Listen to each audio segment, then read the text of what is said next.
5 seconds to go.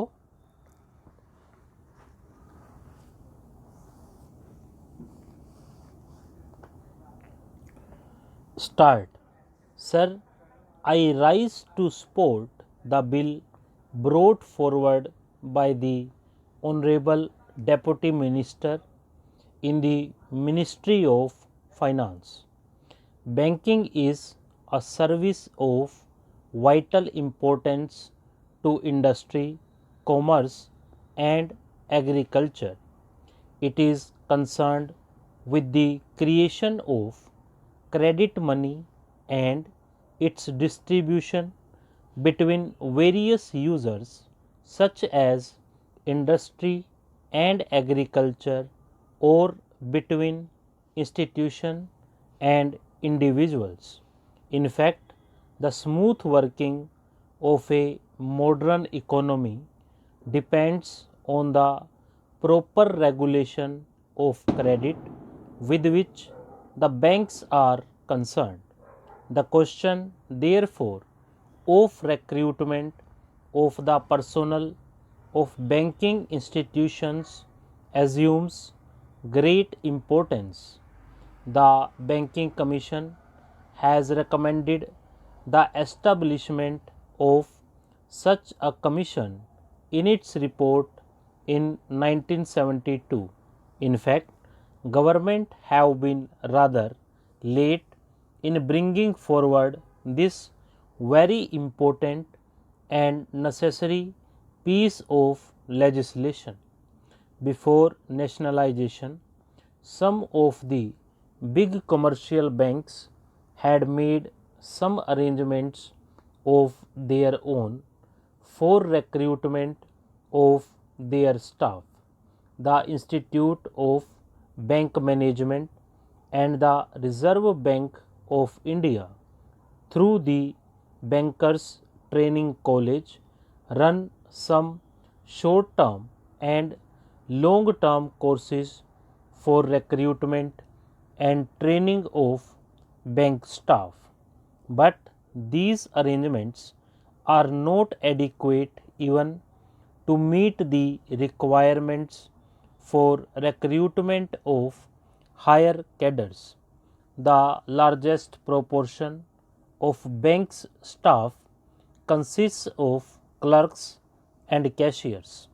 The recruitment policies followed by most of the Indian banks before nationalization were not based on either scientific lines. In several cases, even minimum qualifications were not insisted upon. The Banking Commission has reported that in many cases, people who had not even passed matriculation examination were recruited as clerks. There was no proper evaluation of the aptitude or capacity, and very often caste and relationship determined the choice of candidates.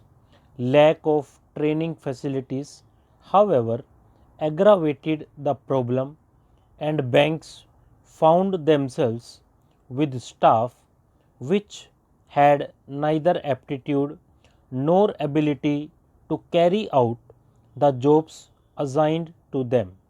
The bill, therefore, is welcome. It seeks to provide for proper methods of selection for recruitment. It provides for the establishment of a body corporate to be called the Banking Service Commission.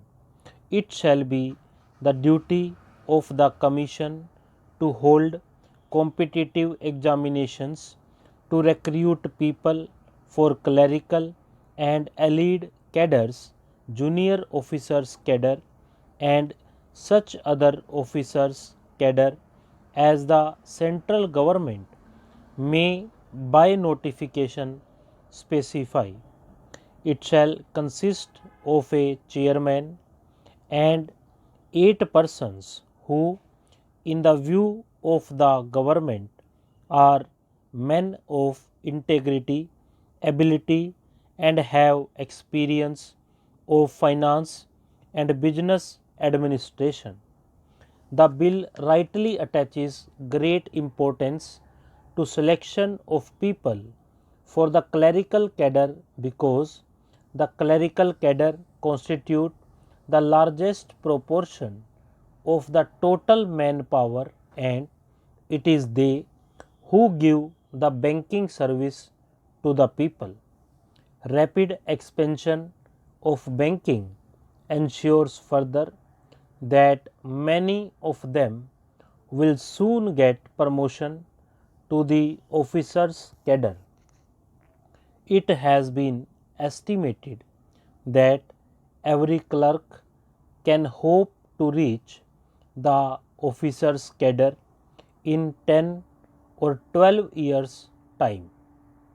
Every clerk is therefore a potential officer, but to be effective, recruitment should attempt to attract appropriate skills and attitude and search for suitable talent should not be restricted to the first point of entry in the bank at the clerical level. It should also be extended to attract sufficient number of persons who possess executive skill.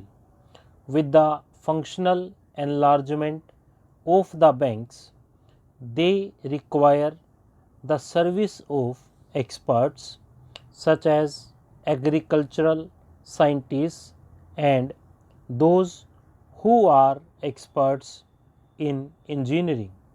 Recruitment of such personnel should also be considered by the Banking Commission. A provision in the bill enables the government to increase the proportion of such junior staff from 25% to 33%. In my view, it is a welcome provision. There is a provision that a certain percentage shall be reserved for scheduled castes and scheduled tribes. This percentage has to be determined according to the general principles and also the requirements of the banks. One provision says that the Commission will have certain advisory functions. It is an important provision. We know how in government service very difficult problems of promotion and seniority arise. It is better that they are solved by a third body rather than the superior officers who have sometimes prejudices against people working under them. I hope this provision will be used for that purpose. I will not take any more time of the House by dilating on the details of the bill. I hope the honorable members will accept the basic idea behind the bill.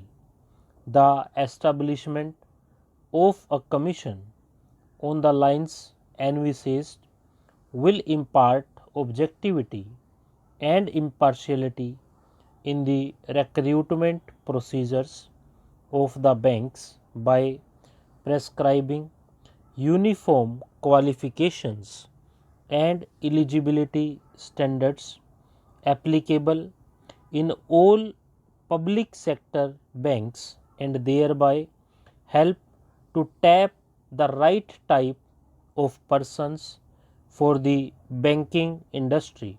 Finally, there is a last clause which says that the government may extend the provisions of this bill to other banks. If the Banking Service Commission could cover the recruitment of other commercial banks also, so much the better. We will have uniform standards for recruitment of personnel in all the banks. With these words, I support the bill. Stop.